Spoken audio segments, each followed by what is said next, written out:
family sticks together. That's a great strength. 人類史上最高峰の感動が再び未来を開く戦いが始まる。 We must protect the people. Dad!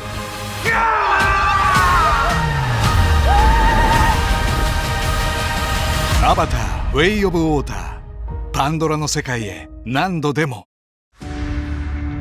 My children said, when I said to them, oh, you know, Jim Cameron's sending me the script for Avatar, they just said, why are we even having this conversation? Obviously, you've got to do it, you've got to do it. And I have to say, the added watery element, for me, was another huge pull, because I am a water person. All Titanic jokes aside. Yes! Kate's kind of a ball of fire. We were obviously lucky to get her. She came in and she spent 2 or 3 days watching how it was all done and then basically started producing the scenes. But it was fun. I welcome that. He's been amazing at letting me bring lots of ideas about Ronal. The character has really, really evolved as a specific result of the conversations between Jim and myself. You allowed this. You allowed him to bond with the outcast. Kate has quite a presence in the film. She's not really like anybody else in the movie. Maybe Neytiri is the closest because they're both very strong alpha characters. And of course they clash. That was fun. Watching them meet and clash is one of my favorite parts of the film. Their arms are thin. Mom. Their tails are weak. You'll be slow in the water. Jim brought her into his cutting room and we were showing her some stuff that we'd been working on, and she looked at us. She said, do you know you've been a part of my life now for more than half my life? So it's great to have Kate back. You brought this war to us. Now, you must stand with us. As we evolved the puppet of Kiri, we were constantly testing against older footage of Sigourney. Jim was really precious about trying to get the same feeling and the same youthfulness that Sigourney evoked on screen for Aliens. And so we did a little dialogue test to make sure that the Kiri puppet held up quite well to some of this reference. Sigourney holds her jaw quite far forward. It's very much a Sigourney characteristic. She also has these supporting pillars underneath her lip that give her her presence, and a Sigourney smile is very unique to her, and we needed to kind of capture that but also capture it so it felt more like a teenage version of Sigourney. It was a real challenge but a great exercise, and something that, looking back on now, the performances really ring through. Where's Spider? They took him. They took him.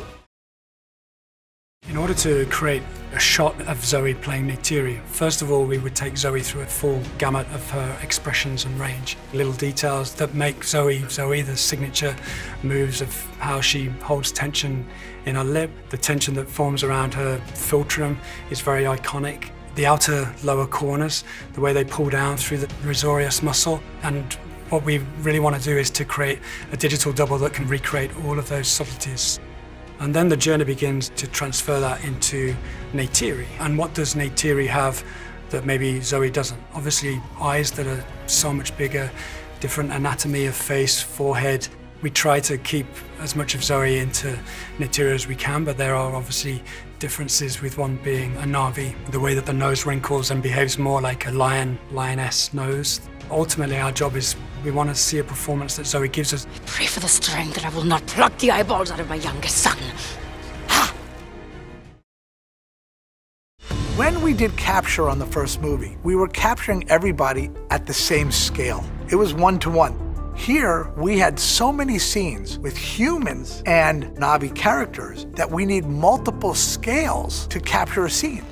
The logistics are mind-blowing to me. Having people be different sizes, Spider's this big and I'm like that big.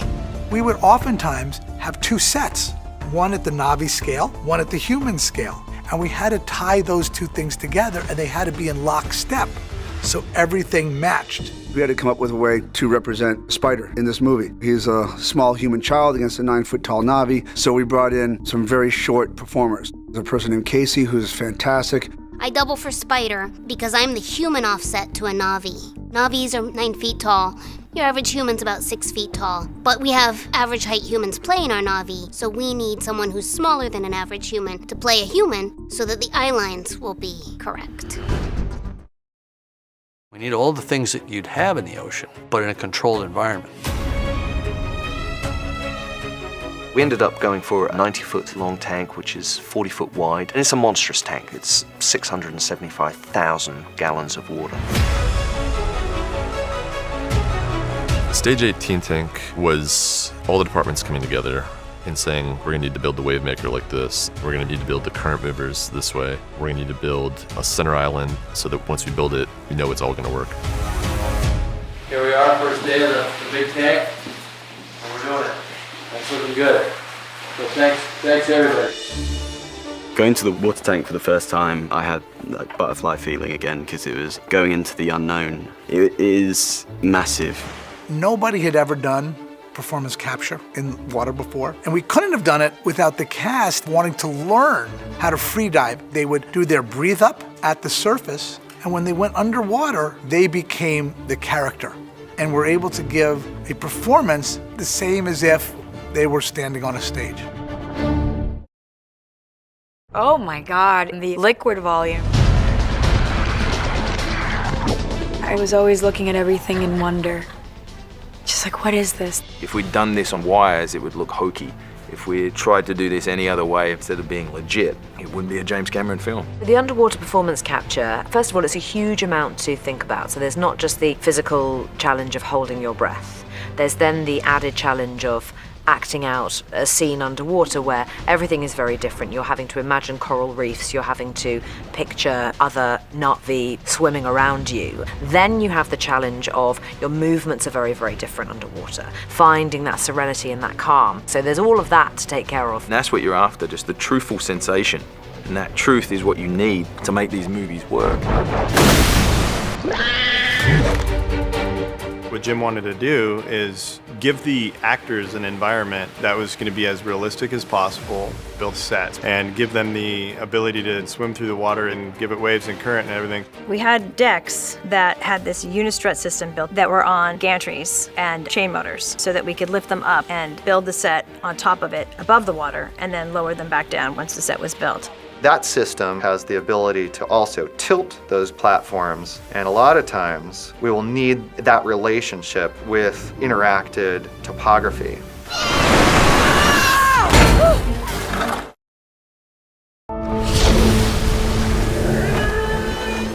The design of the Tulkun has been one of the biggest challenges on this project. We knew we needed not only a creature, but also a character and an intelligent species. We knew the analogy was whale, but the challenge was how alien do you get?